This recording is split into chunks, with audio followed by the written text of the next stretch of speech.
Hello guys, and welcome back to another Ragnarok Origin Guide. Today, I'll walk you through my Doram PVE Farming build.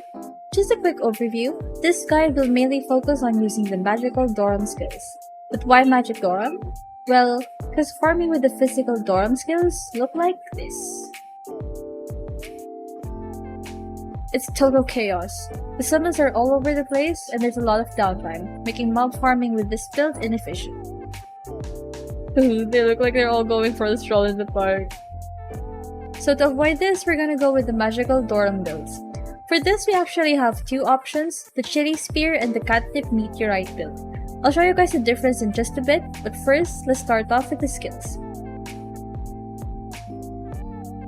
Here are the skill builds you can copy to be able to use both builds. The key ones are in the Transcendent 2nd and 3rd job pages. So on the Transcendent 2nd job skill page, we need to max out the following skills.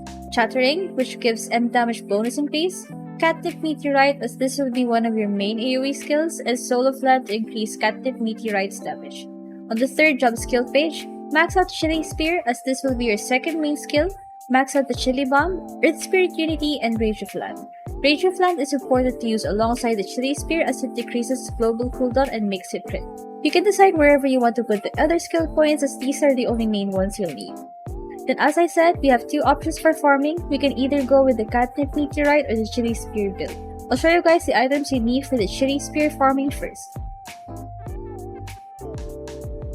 So this path is actually easier and cheaper to achieve between the two, as you don't need to grind any additional stats in order for it to be usable.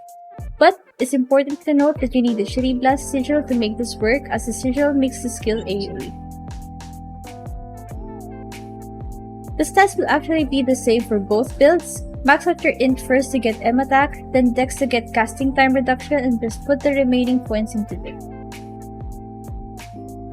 For the Divine Armament weapon, use Galleon, and the Sprint set for the armor. For the accessories, you can use whatever you currently have, but I would recommend using the Pendant of Harmony. You can get this in the accessory shop, by the way, if you buy the Radiant Ornament magic box, so you have a guaranteed chance to get a one-slotted DA accessory. Better than nothing, I guess. For the cards, I'm using 2 Carrot cards for the headwear, 2 Feldora cards on the cloak, and then 2 Grove and 2 Mantis cards on the accessories. For the cores, there isn't an expert effect that would boost the damage of this Chilli Spear, so I recommend just using the following.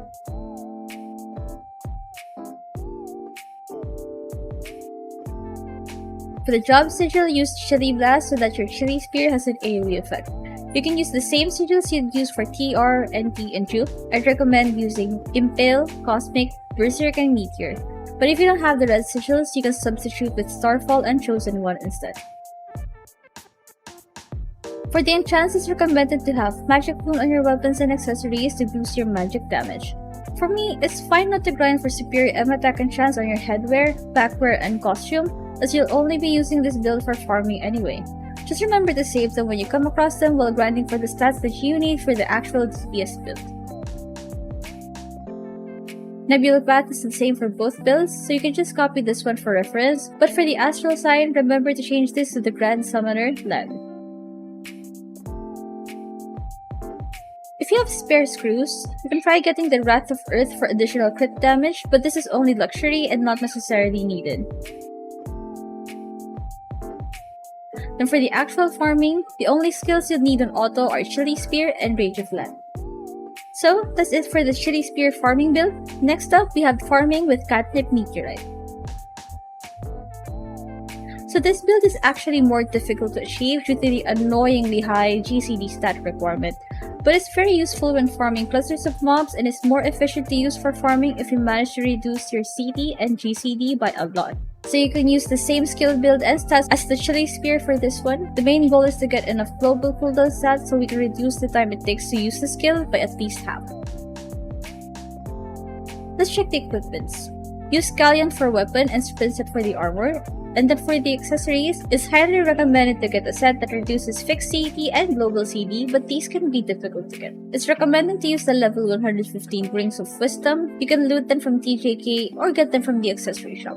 For level 120 players, you can buy the Radiant Ornament Magic Box from the accessory shop twice weekly, so no need to buy the level 115 accessory box anymore. You just need to try to get 1 ring and 1 necklace so you can activate the set effect in the Radiant ornament. But if luck isn't on your side, you can use 2 expert traits for a total of minus 10% GCD. Then another source of GCD are the costumes. For me, I'm using the Buddy Sheriff, Heart Guard, Buddy Sheriff costume, Diamond Veil, and Tomb of Snow. So it's fine to use these even without Refine, you just really need the GCD stats.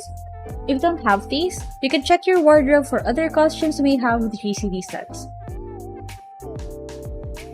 For the cards, I'm still using the same cloak and accessory cards as the Chilli Spear, but I do use 1 Clock Tower Manager card on the headwear for global cooldown minus 3%. Next up are the cores. Get co-processor activation so you can at least get that cast time out of the way, and then Wrath of Earth to increase Catnip Meteorite's damage. These are the only effects that you'll need, but don't worry about getting Smeldons because you can also get these by combining the mix.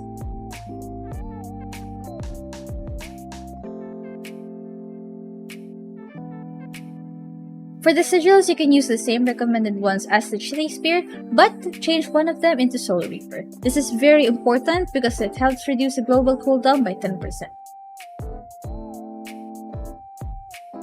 For the enchants, you can get Quicken CT for your weapon and accessories as this reduces fixed cast time. Although keep in mind that VCT and FCT is different from the GCD stats, with the GCD being the more important one. The Nebulae path is the same for both builds, but for the Astral Sign, change this one to Grand Summoner Sea. Why Sea? Well, there aren't any effects in the Land Astral Sign that helps with Catnip Meteorite's damage. At least for the Sea, you get an additional M attack percentage. Then lastly, we can also get GCD from the pets. If you have a tier 3 Dunel, you can use this to reduce the global cooldown by an additional 20%. And that's it for the builds. If you find this video helpful, please do like and subscribe to our channel and Facebook page as well for more Ragnarok Origin builds and updates. Let's showcase how the 2 builds look like in the actual grind.